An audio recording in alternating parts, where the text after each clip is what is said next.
Hi and welcome to another delicious episode of Vidalicious with me, drag diva Vida LaFierce. Today I'm going to be showing you how to cook these gorgeous Brie and Chilli jam pastries, which are the perfect thing if you've been invited to a party and you've forgotten to get something and you just have like half an hour, 40 minutes to come up with something.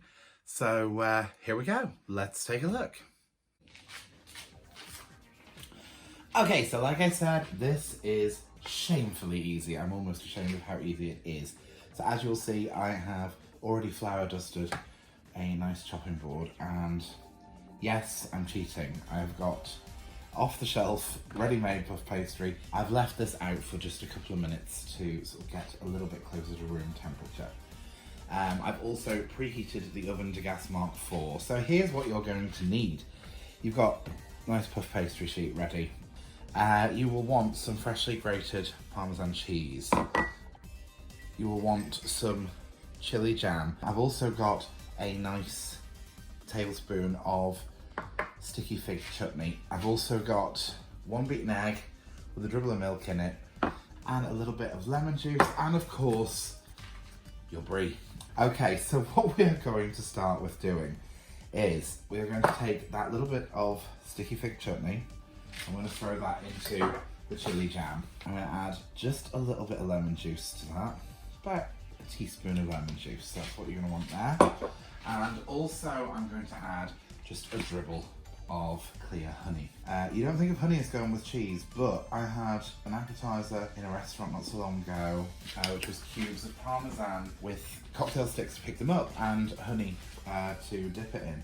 And it was a flavour combination that I had never imagined, but was actually amazing. So you don't want to give that the lemon juice, the honey, the sticky figs and the chili jam a good mix. So what we're going to want to do with that is liberally spoon that on top of our pastry.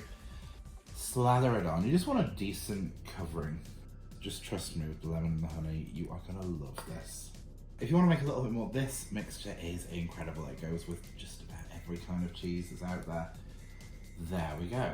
Okay, so now that we've got our Brie unwrapped, we're just going to slice it up. And the great thing about Brie for this recipe is, even though it's quite a soft cheese, when it melts, it tends to stay where you've put it. And what we're going to want to do is leave a little gap, because obviously the pastry is going to have to be rolled. So I'll lay these out just in little rows. Leave a little gap between each row. So excited for you to try this. Again, you don't have to be massively even with all of this either. So there we go, there's our nice even little rows there. Now, just to add a little extra cheesy punch, just because Brie's quite nice and mild, it's one of the reasons I like it for this, but just a little sprinkling of the freshly grated Parmesan. But don't use all of this. It's probably about 3 or 4 tablespoons of grated Parmesan, but you want to save a little bit of this to sprinkle on top of them, just to give that gorgeous melted cheesy glossy fantastic crust. So, and of course the obligatory black pepper. So, here we go.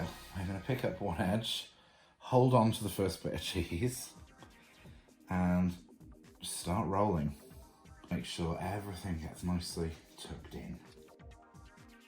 Sort of give it a little press, tuck it all in, and you'll eventually be left with this lovely sort of sausagey affair. So I'm just going to chop off the ends. Still going to cook the ends because they are quite nice. Now what I've got here is I've taken one of my baking tins. I've actually put a tiny dribble of water in the bottom of it because that helps our baking parchment to stick. When you're working with either choux pastry or puff pastry, a tiny bit of water creates a little bit of steam, which makes them rise better. So what you're wanting is sort of 1cm to 2 centimetre slices, and of course you can see how it's all coiled up with the Brie and everything there. Yes, there is a tiny gap in the middle, but when the puff pastry puffs up, that's going to disappear. Lay them flat, and also make sure you do leave enough space between each of them. Generally try to keep them reasonably even, because they'll just look better on the plate. So just before you put these in the oven, you just want to give them a good going over with this egg. It helps give a lovely glossy finish to them, and also sort of helps keep them together. Stops anything oozing out of the top. Okay, and once you have completely covered those in egg, just give them a little sprinkling of parmesan that you've got left. Not too much, just a little bit. A little of our black pepper. See, these aren't even cooking yet, and they smell amazing. Okay, so now they are done. So here we are, fresh out of the oven. Now you don't want to try and serve these up too quickly because they are going to be quite soft and quite sticky. So what you're going to want to do is let them sit and cool for a little while. I have actually put them a little too close together, but that is fine. They will all come apart. I'm going to use a little palette knife just to get them out and serve them up. And we will see you when they are ready. Okay, so now we are done with our very gorgeous pastries. So our new top, by the way, Vidalicious, cooking with Vida LaFierce. Obviously, have to get some of the branding in. So here we go. These are, I'm ashamed of how easy these are, but they are so good. They don't look like much, but they're the perfect thing to either take to a party, and they always disappear really quickly. Or if you just fancy sitting about and having one. So, if you don't mind, I need to be alone with my pastry. Until next time, stay safe, stay sane, and stay Vidalicious.